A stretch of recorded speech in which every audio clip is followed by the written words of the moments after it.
सप्तम स्कंद अध्याय 2 तक हमने पढ़ लिया था। हमने देखा किस प्रकार हिरण्यकशिपु ने अपना प्रवचन समाप्त किया और इतने प्रभावशाली उपदेश दिए कि हिरण्यकशिपु के जो परिजन थे वो हिरण्याक्ष की मृत्यु का शोक भूल गए। लेकिन वो उपदेश देने के बाद क्या हुआ, ये अध्याय 3 में बताया गया है। तो साधु पुरुषों में असुरों में यही अंतर होता है। साधु पुरुष उपदेश देते हैं, फिर उस उपदेश को साक्षात्कार भी करते हैं। लेकिन यहाँ हिरण्यकशिपु उपदेश दिया है, लेकिन उपदेश देने के बाद उसका आसुरी भाव अगले अध्याय में मिलता है। इस अध्याय में हिरण्यकशिपु ने तपस्याएं की। तपस्याएं करने के बाद किस तरह देवताओं को परेशान किया, ब्रह्मा जी को प्रसन्न किया और बहुत सारे वरदान प्राप्त किए, और कैसे आगे जा कर के उसने ये वरदान, ये आशीर्वाद जो भी उसको वर मिले थे, उसका गलत फायदा उठाया। ये सब इस अध्याय में है। शिला प्रभुपाद ने बहुत अच्छा इसको टाइटल दिया है। टाइटल क्या है? Hiranyakashipu's plan to become immortal. Hiranyakashipu के अमर बनने की योजना। तो योजना बनाने में तो कोई पाबंदी नहीं है, कोई भी योजना बना सकता है, प्लान तो कोई भी बना सकता है। लेकिन प्लान सक्सेसफुल होगा कि नहीं, ये निर्भर करता है भगवान के ऊपर। तो हिरण्यकशिपु ने प्लान तो बहुत जोरदार बनाया था कि ब्रह्मा जी को प्रसन्न कर लूंगा, ये मांगूंगा वो मांगूंगा, बहुत बहुत सारे उसने कॉम्बिनेशंस बिठाए थे। लेकिन फिर उसका प्लान फेल हो गया। तो इस तरह प्रभुपाद ने शीर्षक दिया, हिरण्यकशिपु's प्लान। अर्चना माता जी पढ़िए। इस अध्याय में बताया गया है कि हिरण्यकशिपु ने किस प्रकार भौतिक लाभ हेतु कठोर तपस्या की और उसने ब्रह्मांड भर में उपद्रव मचा दिया। यहाँ तक कि इस ब्रह्मांड के प्रमुख ब्रह्मा जी भी कुछ कुछ विचलित हो गए और वे स्वयं यह देखने गए कि हिरण्यकशिपु इतनी कठोर तपस्या क्यों कर रहा है। हिरण्यकशिपु अमर होना चाहता था। वह चाहता था कि न तो वह किसी के द्वारा जीता जा सके, न जरा तथा रोग से पीड़ित हो, न ही किसी प्रतिद्वंदी द्वारा सताया जाए। इस प्रकार वह समस्त ब्रह्मांड का सर्वोपरि शासक बनना चाहता था। इस कामना से वह मंदर पर्वत की घाटी में गया और वहां उग्र तपस्या तथा ध्यान करने लगा। हिरण्यकशिपु को ऐसी तपस्या में लगा देखकर देवतागण अपने अपने घरों घरों लौट आए। किंतु जब हिरण्यकशिपु इस प्रकार से तपस्या में संलग्न था, तो उसके सिर से एक प्रकार की अग्नि प्रज्वलित हो उठी, जिससे संपूर्ण ब्रह्मांड तथा उसके निवासी, जिसमें पशु पक्षी तथा देवता सम्मिलित थे, उद्विग्न हो उठे। जब समस्त उच्च तथा निम्न लोक तप्त हो जाने के कारण रहने के योग्य नहीं रहे, तो समस्त देवता विचलित होकर स्वर्ग लोक के अपने आवासों को छोड़ छोड़कर ब्रह्मा जी से भेंट करने तथा इस अनावश्यक ताप को कम करने हेतु प्रार्थना करने गए। देवताओं ने ब्रह्मा जी से हिरण्यकशिपु की महत्वाकांक्षा बतलाई कि वह अपने जीवन में अल्पायु को जीतकर अमर होना चाहता है और समस्त लोगों का, यहाँ तक कि ध्रुव लोक का भी स्वामी बन जाना चाहता है। हिरण्यकशिपु के एकांत ध्यान का प्रयोजन सुनकर ब्रह्मा जी अपने साथ महर्षि भृगु द्वारा दक्ष जैसे महापुरुषों को लेकर हिरण्यकशिपु से भेंट करने गए। तत्पश्चात उन्होंने अपने कमन कमंडल से हिरण्यकशिपु के सिर पर जल छिड़का। दैत्यराज हिरण्यकशिपु ने इस ब्रह्मांड के यद्यपि सृष्टा। देवताओं ने बताया ब्रह्मा जी को कि ये जो प्रयोजन से तपस्या कर रहा है वो बहुत अच्छी नहीं है। ये स्वर्ग पे भी आधिपत्य और ध्रुवलोक तक, मतलब ब्रह्मलोक ध्रुवलोक सब जीत लेगा। तो इसकी जो आकांक्षाएं हैं वो अनुकूल नहीं है। लेकिन फिर भी ब्रह्मा जी गए आशीर्वाद देने के लिए। तो दो चीजें हैं, एक तो देवताओं की जब कोई उपासना करता है तो बाध्य होते हैं उस व्यक्ति को आशीर्वाद देने के लिए। और दूसरी बात, बाद में ब्रह्मा जी भगवान से डांट भी खाएंगे। जब भगवान नरसिंहदेव आएंगे, शांत हो जाएंगे प्रहलाद महाराज की प्रार्थना के बाद, तो ब्रह्मा जी को डांटेंगे भी, कैसे उठ पटांग वरदान नहीं देना चाहिए। रेखा माता जी। दैत्यराज हिरण्यकशिपु ने इस ब्रह्मांड के सृष्टा ब्रह्मा जी के समक्ष अपना सिर झुकाकर उन्हें सादर नमस्कार किया तथा प्रार्थना की। जब ब्रह्मा जी ने वर देना स्वीकार कर लिया, तो उसने प्रार्थना की कि वह किसी जीव द्वारा ना तो किसी ढके या खुले स्थान में या ये मारा जाए, ना दिन में या रात में मरे, ना वह किसी हथियार से स्थल में या वायु में मारा जाए, न वह किसी मनुष्य, पशु, देवता या अन्य जीवित या मृत प्राणी द्वारा मारा जाए। उसने संपूर्ण ब्रह्मांड पर अपनी श्रेष्ठता के लिए भी प्रार्थना की तथा उसने अणिमा, लघिमा इत्यादि 8 योग सिद्धियों के लिए भी प्रार्थना की। हरे कृष्ण। ये सारे वरदान ब्रह्मा जी से हिरण्यकशिपु इस अध्याय में मांगने वाले हैं और वह ब्रह्मा जी वो वरदानों को देंगे। दोनों विचार ब्रह्मा जी के अंदर हैं। एक तो विचार है कि क्योंकि जैसा मैं बता रहा था देवता बाध्य होते हैं आशीर्वाद देने के लिए, और दूसरा वो ये भी जानते थे कि मैं चाहे कुछ भी वरदान दे दूं, भगवान की इच्छा ही सर्वोपरि है। तो वो अगर आएंगे तो वो ये सारी समस्याओं का समाधान कर देंगे। श्री नारद उवाच हिरण्यकशिपुराजन् अजेयम् अजरामरन् आत्मानम् अप्रतिद्वन्द्वन् एकराजं व्यधस्तिसत्। प्रमोदानंद प्रभु जी। नारद मुनि ने महाराज युधिष्ठिर से कहा, दैत्यराज हिरण्यकशिपु अजय तरह वृद्धावस्था एवं शरीर की जर्जर से मुक्त होना चाहता था। वे अणिमा तथा लघिमा जैसी समस्त योग सिद्धियों को प्राप्त करना, मृत्यु रहित होना और ब्रह्मलोक समेत अखिल विश्व का एक छत्र राजा बनना चाहता था। हरे कृष्ण प्रभु। ये उसकी महत्वाकांक्षा थी कि वो सबसे बड़ा भौतिक संसार में बन जाए, और भगवान भौतिक संसार बनाते ही इसलिए कि जीव अपने आप को सिद्ध कर सके, जीव अपने आप को बड़ा बना सके। लेकिन अगर भगवान के आश्रय में जाना है तो छोटा बनना है। दोनों विपरीत है। गुरु महाराज बताते थे कि कैसे बाइबल में लिखा है कि आध्यात्मिक संसार का जो द्वार है वो बहुत छोटा है। कितना छोटा है? ये आत्मा की साइज के बराबर है। केश के अग्रभाग के 1/10,000वें हिस्से तक छोटा व्यक्ति को बनना है, मतलब विनम्र बनना है। लेकिन यहाँ महत्वाकांक्षा क्या है? मैं सबसे बड़ा बन जाऊं, ध्रुवलोक तक सब विजय प्राप्त कर लूं। पिंकी मित्तल माता जी। हरे कृष्णा प्रभु। दंडवत प्रणाम। तात्पर्य: असुरों द्वारा संपन्न की जाने वाली तपस्या के लक्ष्य ऐसे ही होते हैं। हिरण्यकश्यपु ब्रह्मा जी से ऐसा वरदान प्राप्त करना चाहता था जिससे भविष्य में वह ब्रह्मा जी के लोक को जीतने में समर्थ हो सके। इसी प्रकार एक अन्य दैत्य ने शिव जी से वर प्राप्त किया, किंतु उसके पश्चात वह उसी वर से शिव जी को मारना चाहता था। इस प्रकार स्वार्थी व्यक्ति आसुरी तपस्या द्वारा अपने ही अपने, अपने ही उपकारी को मारना चाहता है, जबकि वैष्णव श्री भगवान का नित्य दास बना रहना चाहता है और श्री भगवान के पद को कभी भी प्राप्त करना नहीं चाहता। सायुज्य मुक्ति के द्वारा जिसकी कामना प्रायः असुरगण करते हैं, मनुष्य श्री भगवान के अस्तित्व में तदाकार हो जाता है। किंतु यद्यपि भले ही कोई अद्वैतवाद का लक्ष्य प्राप्त कर लेता है, उसे पुनः इस संसार में संघर्ष करने हेतु नीचे गिरना पड़ता है। हरे कृष्ण। इस प्रकार से कितना ही ऊंचा से ऊंचा पद देवी देवताओं के माध्यम से मिले, लेकिन वो क्षणिक होता, वो अस्थायी होते हैं। तो उस प्रकार से हम हिरण्यकशिपु के जीवन में देखेंगे, बहुत बड़ी पदवी प्राप्त करेगा लेकिन वो क्षणिक होगा। लेकिन वैष्णव जानते हैं परम पद क्या है। परम पद है भगवान के चरण, जहां से कभी पतन नहीं होता। सा ते पे मंदार द्रोण्याम तपः परम दारुणम ऊर्ध्वबाहु नभो दृष्टि पादांगुष्ठा आश्रिता बने। आशीष प्रभु। हरे कृष्ण प्रभु जी। दंडवत प्रणाम। हिरण्यकश्यप ने मंदर पर्वत की घाटी में अपने पांवों के अंगूठे के बल भूमि में खड़े होकर अपनी भुजाएं ऊपर किए तथा आकाश की ओर देखते हुए अपनी तपस्या प्रारंभ की। यह अवस्था अति कठिन थी, किंतु सिद्धि प्राप्त करने के लिए उसने इसे स्वीकार किया। तो मंदार पर्वत पर खड़ा है, ये अंगूठों के बल। अंगूठों के बल कई लोग डांस परफॉर्मेंस देते हैं, 1 मिनट, 2 मिनट, 5 मिनट, लेकिन ये कई हजारों वर्ष तक अंगूठों के बल खड़ा रहा। हाथ दोनों ऊपर हैं और आकाश की ओर देख रहा है। बहुत कठिन परिस्थिति में तपस्या कर रहा है।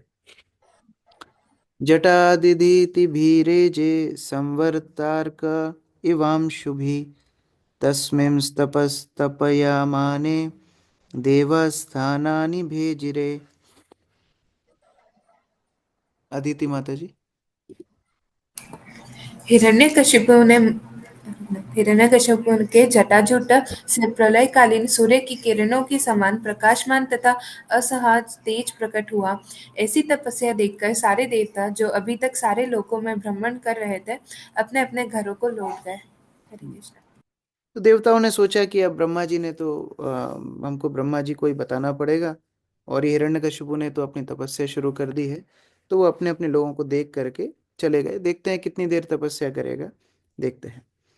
तस्य मूर्ध्ना समुद्भूता समु सधूमो अग्निस्तपोमया तिर्यक ऊर्ध्वमधो लोकान् प्रातपद विश्व इरितः इरिटः। पायल माता जी। हिरण्यकश्यपु की कठिन तपस्या के कारण उसके सिर से अग्नि प्रकट हुई और यह अग्नि अपने धुएं समेत आकाश भर में फैल गई। उसने ऊर्ध्व तथा अधोलोकों को घेर लिया, जिससे वे सभी अत्यंत गर्म हो उठे।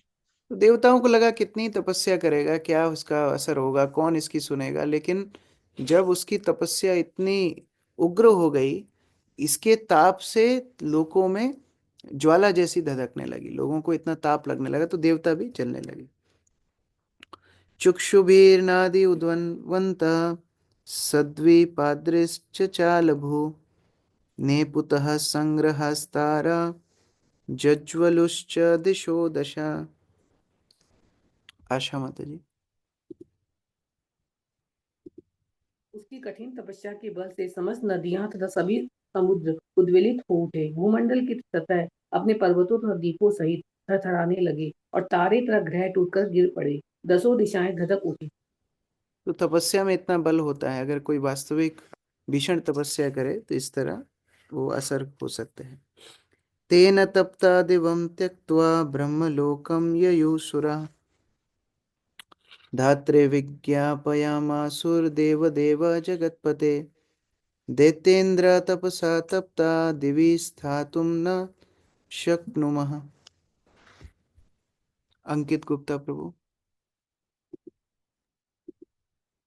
हिरण्यकश्यप की कठोर तपस्या से झुलसने तथा अत्यंत विचलित होने के कारण समस्त देवताओं ने अपने रहने के लोक छोड़ दिए और ब्रह्मा के लोक चले गए, जहां उन्होंने सृष्टा को इस प्रकार सूचित किया। हे देवताओं के स्वामी, हे ब्रह्मांड के प्रभु, हिरण्यकश्यप की कठोर तपस्या के कारण, उसके सिर से निकलने वाली अग्नि के कारण हम लोग इतने उद्विग्न हैं कि हम अपने लोकों में रह नहीं सकते। अतः हम आपके पास आए हैं। हरे कृष्ण प्रभु। हमारे जब के समय भी ऐसा होता है, पृथ्वी कांपती है और आकाश गिरता है। कैसे? क्योंकि हम नींद में झूमते हैं। लेकिन हिरण्यकशिपु की तपस्या में वास्तविकता में ये सब हो रहा था। देवता भी परेशान हुए, ब्रह्मा जी के पास गए। ब्रह्मा जी से जा करके बोलते हैं कि आप ये तपस्या का कुछ समाधान कीजिए। तस्य चोपाश्यमं भूमं विद्येहि यदि मन्यसे लोकानां यावन्नाक्ष्यन्ति बलिहारस्तवाभिभुः।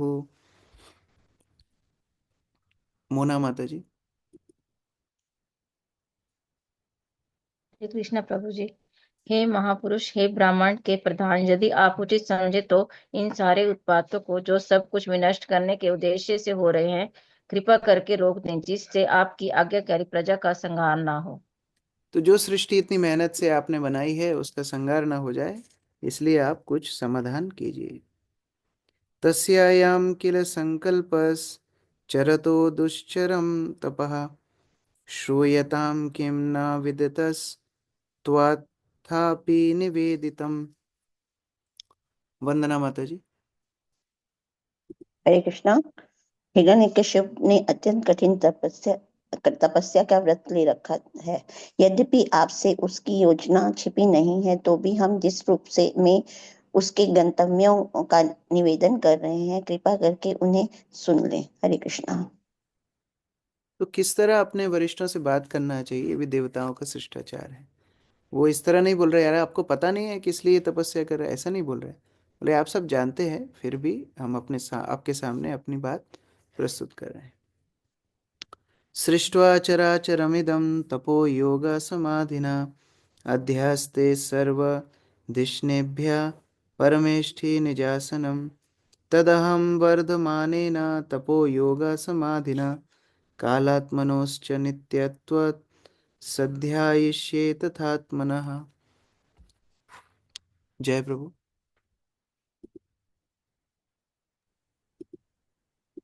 इस ब्रह्मांड में परम पुरुष ब्रह्मा जी ने उनका अपना उत्पन्न कठिन तपस्या, योग शक्ति तथा समाधि द्वारा प्राप्त किया है। फलस्वरूप इस ब्रह्मांड की सृष्टि करने के बाद वे उसके सर्वाधिक पूज्य देवता बने हैं। क्योंकि मैं शाश्वत हूँ और काल भी शाश्वत है, अतएव मैं ऐसी ही तपस्या, योग शक्ति तथा समाधि के लिए उनके जन्म तथा प्रयास करूंगा और वह स्थान ग्रहण करूंगा जो ब्रह्मा जी ने प्राप्त किया है। हिरण्यकशिपु की मानसिकता ब्रह्मा जी को प्रसन्न करने की नहीं है। उनकी मानसिकता क्या है? मैं ब्रह्मा जी जैसी ही तपस्या करूंगा, उनसे भयंकर तपस्या करूंगा और उनका पद प्राप्त कर लूंगा। तो ये उनकी मानसिकता है। वास्तव में कई बार लोग बोलते भी है ना कि क्या फर्क पड़ता है कोई किसी की भी पूजा करे। पूजा करने की वाले की मानसिकता के ऊपर फर्क पड़ता है। देवी देवता के उपासक सामान्यता अपनी इच्छा पूर्ति के लिए पूजा करते हैं, इसलिए गीता में भगवान उनको अल्पमेधसाम बताते हैं। लेकिन यहाँ पर हिरण्यकशिप महत्वाकांक्षा क्या है? मैं ब्रह्मा जी को ही अपने पद से हटा दूंगा और मैं वहां बैठ जाऊंगा। ये देवता लोग उनको बता रहे हैं। वैसे देवता लोग भी बड़े चतुर हैं। जैसे दुर्योधन गीता के शुरू में द्रोणाचार्य को बताता है, भड़काने का प्रयास करता है कि आपके ही सिखाए हुए देखो अब आपके सामने युद्ध करने आए। उसी तरह ये देवता भी ब्रह्मा जी को एक तरह से उकसा भी रहे हैं कि देखो आपकी पूजा कर रहा है, आपका ही पद ग्रहण करना चाहता है, तो आप इसकी मदद मत करना। अनिकेत प्रभु। तात्पर्य। हिरण्यकशिपु का संकल्प ब्रह्मा जी के पद को ग्रहण करने का था, लेकिन यह असंभव था क्योंकि ब्रह्मा जी की आयु अत्यंत दीर्घ थी। जैसा कि भगवत गीता में पुष्टि की गई है, सहस्त्र युग पर्यंतम अरिहद ब्रह्मणो विदु। ब्रह्मा का एक दिन 1000 युग के तुल्य है। ब्रह्मा की आयु अत्यंत दीर्घ है, फलस्वरूप हिरण्यकशिपु के लिए उनका पद प्राप्त कर सकना असंभव था।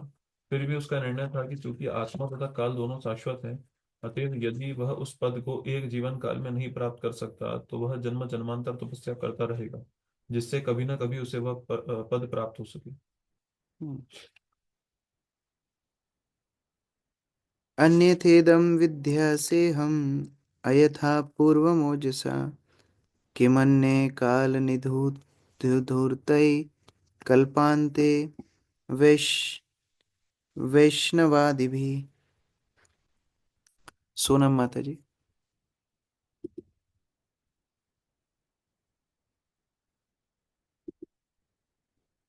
अनम्यूट किया। सॉरी। अपनी कठोर तपस्या से मैं पुण्य तथा पाप कर्मों के फलों को उलट दूंगा। मैं इस संसार की समस्त स्थापित प्रथाओं को पलट दूंगा।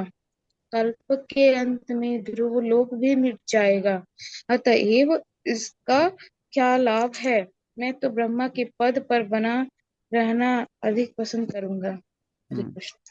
तो बोले देवता वेवता बनने में कोई फायदा नहीं है, क्योंकि देवता तो ब्रह्मा के एक दिन में कई बार बदल भी जाते हैं। मैं बनूंगा तो ब्रह्मा बनूंगा, तो सृष्टि के अंत तक जीवित रहूंगा। तो इतना कैलकुलेशन उसको भी मालूम था। प्रभुपाद पिछले परपट में ही बोल रहे हैं। हिरण्यकशिपु का आत्मा का ज्ञान तो था ही, तो वो जानता है एक जीवन में नहीं हुआ तो कई जीवन तपस्या करूंगा, लेकिन प्राप्त ब्रह्मा का पद मुझे करना है। तात्पर्य राजीव चौरसिया प्रभु। देवताओं ने ब्रह्मा जी को हिरण्यकशिपु का आसुरी संकल्प कह सुनाया।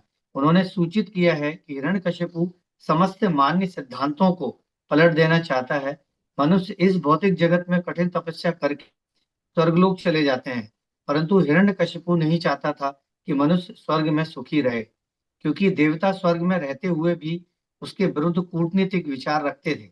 वह चाहता था कि जो मनुष्य इस संसार में भौतिक व्यवहार के द्वारा सताए जाते हैं, वे स्वर्ग में भी दुखी रहें। वास्तव में वह ऐसा उत्पीड़न सर्वत्र चालू करना चाह रहा था। कोई यह पूछ सकता है कि यह कैसे संभव होगा, क्योंकि विश्व की व्यवस्था तो अनंत काल से चली आ रही है, किंतु हिरण्यकशिपु को घमंड था कि वह अपनी तपस्या से सब कुछ कर लेगा। यहाँ तक कि वह वैष्णवों की स्थिति को भी असुरक्षित बना देना चाहता था। ये आसुरी संकल्प के कुछ लक्षण हैं। तो ये आसुरी भाव कभी कभी हमारे जीवन में भी आता है कि मैं बहुत सारे चीज़ें सीख लूँगा, बहुत ज्ञान अर्जित कर लूँगा, बहुत सारे स्किल्स अपने जीवन में ले आऊँगा, तो फिर मैं किसी की बात नहीं सुनूंगा, सब मेरी बात सुनेंगे। उसी तरह हिरण्यकशिपु का भाव है कि मैं अपनी तपस्या से इतना बड़ा बन जाऊंगा, वैष्णवों के भी ऊपर हो जाऊंगा, ब्रह्मा जी के भी ऊपर हो जाऊंगा, और देवताओं के पास जाने से फायदा क्या, देवता मेरे अधीनस्थ काम करेंगे। तो ये आसुरिक प्रवृत्ति यहाँ पर देखने के लिए मिलती है। इति शुश्रम निर्बंधम तपा परमा स्थिता विधात स्वानांतरम युक्तम स्वयं त्रिभुवनेश्वरः। यमुना रानी माता जी।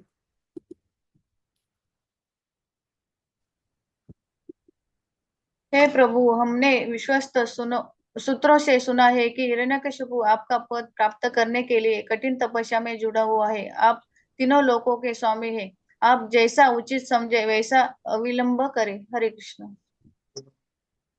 तो अपनी बात को यहाँ पर देवता समाप्त करते हैं कि ये हमने उचित सूत्रों से सुना है। अब आप देखिए, आप हमारे ब्रह्मांड के स्वामी हैं, कैसे आप इस स्थिति का हैंडल करेंगे, अब आप देखिए। बसंत प्रभु। तात्पर्य: भौतिक जगत में स्वामी अपने सेवक का पालन करता है, किंतु सदैव योजना बना किंतु सेवक सदैव योजना बनाता रहता है कि किस प्रकार अपने स्वामी का पद हथिया ले। इतिहास में इसके अनेक दृष्टांत मिलते हैं। विशेष रूप से भारत में मुसलमानों के शासन काल में अनेक सेवकों ने षड्यंत्र द्वारा अपने स्वामियों के पद हथिया लिए। श्री चैतन्य साहित्य से यह पता चलता है कि सुबुद्धि राय नामक एक बड़े जमींदार ने एक मुसलमान लड़के को सेवक के रूप में रखा था। वह इस लड़के को अपने पुत्र के जैसे मानता था, और जब लड़का कभी कुछ चुराता तो उसका स्वामी दंड देने हेतु उसे बेंत से मारता था। इससे उस लड़के की पीठ पर एक निशान बन गया था। उसके पश्चात जब वह लड़का कुटिल उपायों से हुसैन शाह नाम से बंगाल का नवाब बन गया, तो एक दिन उसकी पत्नी ने इस निशान को देखा और इसके विषय में पूछा। नवाब ने उत्तर दिया कि बचपन में वह सुबुद्धि राय का सेवक था और उन्होंने किसी उपद्रव हेतु उसे दंड दिया था। यह सुनकर नवाब की पत्नी तत्क्षण क्रुद्ध हो उठी और उसने अपने पति से अनुरोध किया कि वह सुबुद्धि राय की हत्या कर दे, किंतु नवाब हुसैन शाह सुबुद्धि राय का अत्यंत कृतज्ञ था, अतएव उसने उसकी हत्या करने से मना कर दिया। किंतु जब उसकी पत्नी ने अनुरोध किया कि वह सुबुद्धि राय को मुसलमान बना ले, तो नवाब राजी हो गया। उसने अपनी सुराही से कुछ जल निकालकर सुबुद्धि राय पर छिड़क दिया और यह घोषित कर दिया कि सुबुद्धि राय अब मुसलमान हो गया है। बात यह है कि यही नवाब पूर्व में सुबुद्धि राय का सामान्य सेवक था, किंतु येन केन कारण वह बंगाल के नवाब का श्रेष्ठ पद प्राप्त करने में सक्षम रहा। ऐसा है यह भौतिक जगत। प्रत्येक व्यक्ति नाना प्रकार की युक्तियों से स्वामी बनना चाहता है। यद्यपि प्रत्येक व्यक्ति अपने इंद्रियों का दास है। इस पद्धति पर चलकर प्रत्येक जीव भले ही अपनी इंद्रियों का दास क्यों न हो, संपूर्ण संसार का स्वामी बनना चाहता है। हिरण्यकशिपु इसका ज्वलंत उदाहरण था और देवताओं ने उसके इन मंतव्यों की जानकारी ब्रह्मा जी को दी। हरे कृष्ण। इतनी सूक्ष्म शिक्षा यहाँ पर प्रभुपाद दे रहे हैं कि भौतिक जगत का एक लक्षण क्या है, अपने से जो वरिष्ठ हैं उनको गिराओ, खुद वरिष्ठ बन जाओ। ये हिरण्यकशिपु का तपस्या का उद्देश्य, इसलिए उसकी तपस्या को तामसिक तपस्या बताई गई। ये तामसिक तपस्या मतलब ही है जहाँ पर व्यक्ति का उद्देश्य तपस्या का इतना घिनौना हो कि उसको चर्चा करने में ही बड़ी लज्जा है। और उदाहरण प्रभुपाद दे रहे हैं सुबुद्धि राय। सुबुद्धि राय बाद में महाप्रभु के बहुत अंतरंग पार्षद बने, भगवान की कृपा उनको प्राप्त हुई, वृंदावन में वास मिला। लेकिन ये उनकी जीवन से शिक्षा दे रहे हैं कि हुसैन शाह को बचपन में सुबुद्धि राय नहीं पाला और बाद में बड़ा होकर के वो सुबुद्धि राय को ही मुसलमान बना दिया। तो इस तरह से देख सकते हैं सुबुद्धि राय को शासन उसकी पत्नी स्वीकार नहीं कर रही है, लेकिन उसकी पत्नी का शासन उससे स्वीकार करवा रही है। मतलब नौकर तो बना ही, सुबुद्धि राय का था, अभी पत्नी का है। उसी तरह हिरण्यकशिपु नौकर तो बनेगा ही। आज हो सकता है उसको लग रहा है ब्रह्मा बन जाऊं, सबसे बड़ा पद रख लूं, लेकिन अपनी इंद्रियों का तो नौकर वो बन के ही रहा। तो इसीलिए वास्तव में व्यक्ति की ये जो भावना है कि मैं सबसे बड़ा बन जाऊं, वो जब तक अपनी इंद्रियों के ऊपर जय नहीं करेगा तब तक बड़ा नहीं बनेगा।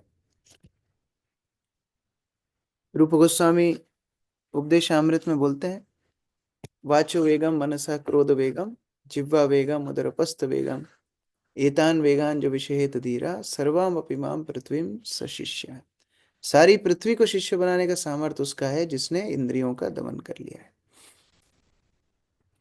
तवा तवासनम द्विजगना द्विजगवाम परमेष्ठ्यम जगत्पते भवाय श्रेयसे भूत्यै क्षेमाय विजयाय च। विपिन प्रभु। हरे कृष्ण प्रभु जी। हे ब्रह्मा जी, निश्चय ही आपका पद इस ब्रह्मांड के सभी लोगों के लिए, विशेष रूप से ब्राह्मणों तथा गायों के लिए अत्यंत कल्याणप्रद है। इससे ब्राह्मण संस्कृति तथा गोरक्षा को अधिकाधिक महिमा मंडित किया जा सकता है और इस प्रकार सभी प्रकार के भौतिक सुख, ऐश्वर्य तथा सौभाग्य स्वतः वृद्धि करेंगे। किंतु दुर्भाग्यवश यदि हिरण्यकशिपु आपका स्थान ग्रहण करता है तो सब कुछ नष्ट हो जाएगा। तो ब्रह्मा जी ये बोल सकते हैं कि ठीक है, मुझे थोड़ी मेरी पदवी से आसक्ति है, तुम लोग क्या मुझे लालच दे रहे हो? क्या मुझे तुम एक जागतिक व्यक्ति जैसे समझते हो कि मैं अपनी पदवी के लिए लड़ाई करूंगा? तो देवता बोलते नहीं नहीं, आप अपनी पदवी से हो सकता है आसक्त ना हो, लेकिन आप जैसे धर्मात्मा जब तक ब्रह्मा की पदवी पर बैठे रहेंगे तब तक ब्राह्मण संस्कृति जीवित रहेगी, तब तक वर्णाश्रम जीवित रहेगा, गोरक्षा जीवित रहेगी। और जैसे ही आप हट जाएंगे और हिरण्यकशिपु जैसा दुराचारी आपकी पदवी पर बैठ जाएगा तो ब्राह्मण संस्कृति को खत्म कर देगा। तो वो हमारी चिंता है। आरती माता जी। तात्पर्य, इस श्लोक में द्विज गवाम पारमेष्ठ्यम शब्द ब्राह्मणों, ब्राह्मण संस्कृति तथा गायों की श्रेष्ठ स्थिति को सूचित करने वाले हैं। वैदिक संस्कृति में गायों तथा ब्राह्मणों का कल्याण अनिवार्य है। ब्राह्मण संस्कृति का विकास करने तथा गायों की सुरक्षा करने के समुचित प्रबंध के बिना प्रशासन के समस्त कार्य ध्वस्त हो जाएंगे। हिरण्यकश्यपु कहीं ब्रह्मा का पद न पाले, इस भय से समस्त देवता अत्यंत उद्विग्न थे। हिरण्यकश्यपु विख्यात दैत्य था और देवतागण यह जानते थे कि यदि दैत्य तथा राक्षसों को यह उच्च पद मिल जाए तो ब्राह्मण संस्कृति तथा गायों की सुरक्षा मिट्टी में मिल जाएगी। जैसा कि भगवत गीता में कहा गया है, सबके आदि स्वामी भगवान श्री कृष्ण हैं, भोक्ताराम यज्ञ तपसाम सर्वलोक महेश्वरम। अतएव श्री भगवान अच्छी तरह जानते हैं कि इस भौतिक जगत में जीवों की भौतिक स्थिति को किस प्रकार सुधारा जाए।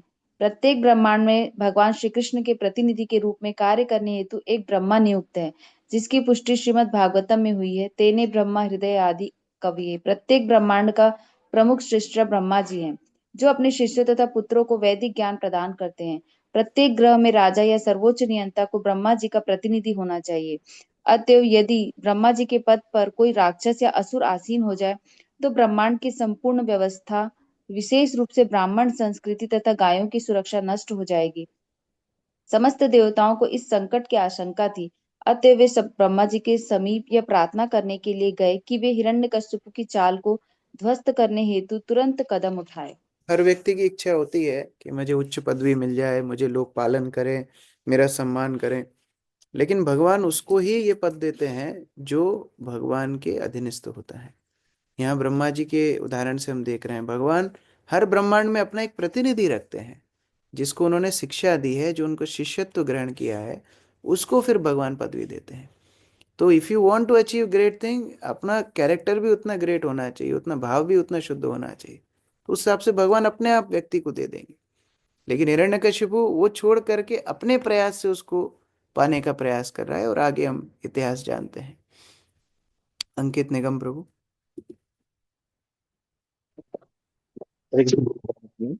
सृष्टि के प्रारंभ में ब्रह्मा जी पर मधुस्था कैटब नामक दो असुरों ने आक्रमण किया था, किंतु भगवान श्री कृष्ण ने उन्हें बचा लिया था।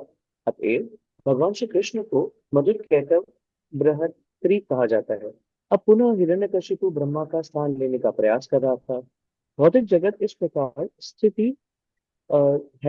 स्थित है कि ब्रह्मा तक का पद कभी कभी संकट में रहता है। तो सामान्य जीवों के विषय में क्या कहा जाए, तो भी हिरण्यकशिपु के समय तक किसी ने ब्रह्मा का स्थान ग्रहण करने का प्रयत्न नहीं किया था।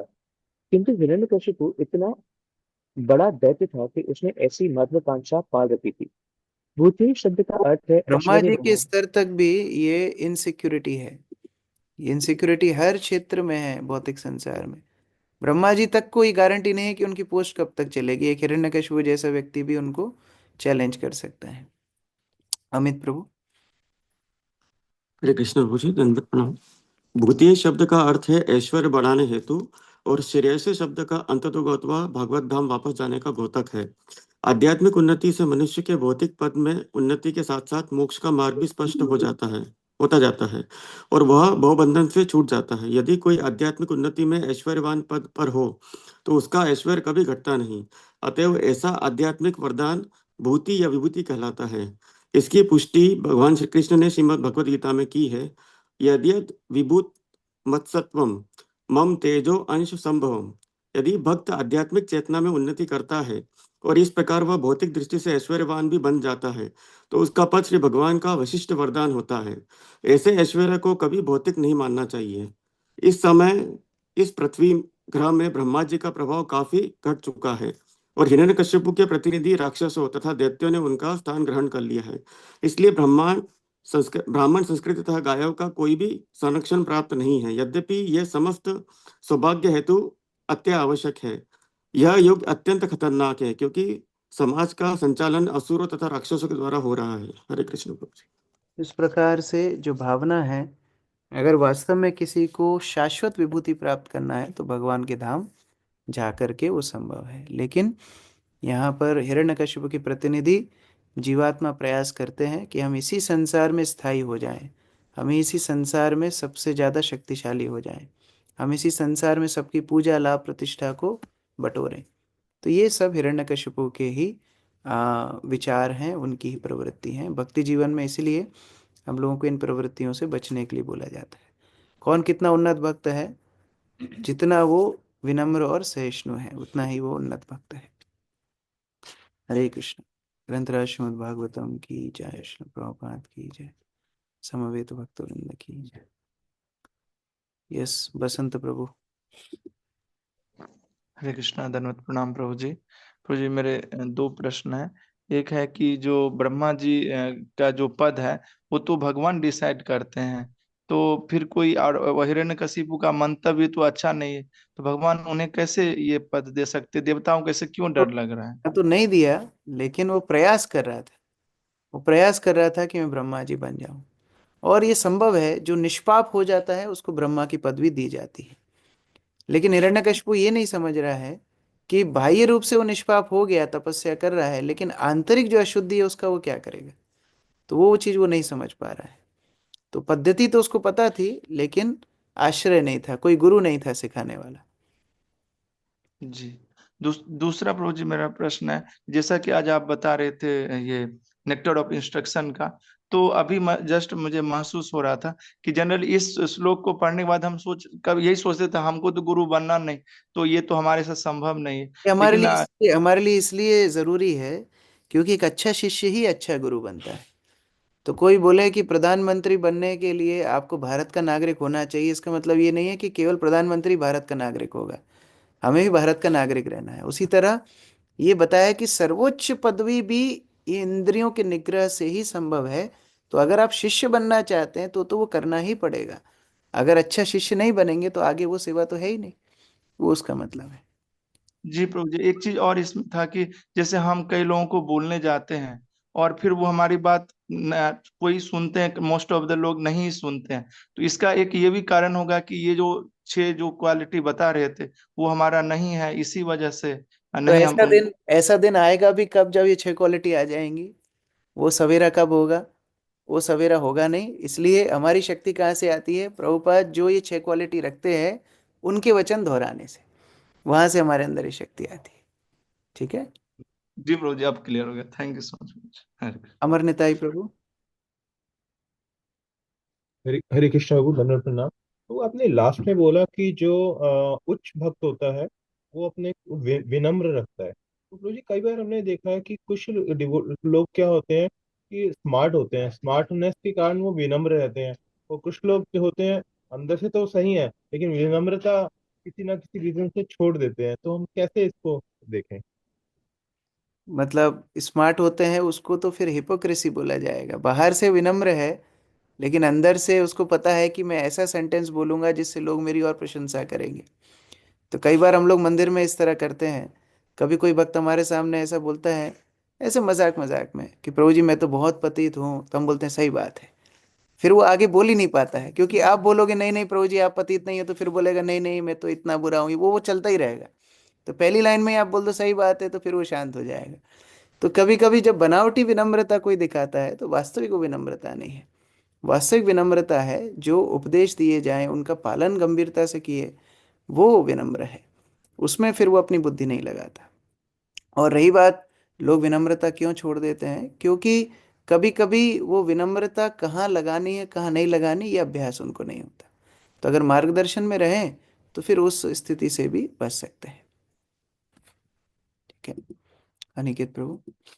प्रभु जी, इसमें बताया गया था कि कल्प के अंत में तो ध्रुव लोग भी विनष्ट हो जाता है, जबकि वो वो हिरण्यकशिपु का भाव है। एक्चुअली वो कोटेशन में है, वो हिरण्यकशिपु बोल रहा है कि देखो वो तो मिट जाएगा, मैं ब्रह्मा बन जाऊंगा। तो दोनों ही गलत सिद्धांत है, ना ध्रुव लोग विनष्ट होगा ना वो ब्रह्मा बनेगा। लेकिन उसकी वो आकांक्षा है, वो उतना एक्सपेक्टेशन कर रहा है जो उसको मिलने वाला नहीं। जैसे अभी तो वो ये भी बोलेगा कि मैं अमर हो जाऊं, ये भी उसकी मूर्खता है, वो अमर तो होगा नहीं। तो ये सारी उसके कोटेशन में डाला है, वो सिद्धांत नहीं है, वो हिरण्यकशिपु वाचा है उस तरह। हरे कृष्ण। ग्रंथ श्रीमद् भागवतम की जय, श्री प्रभुपाद की जय।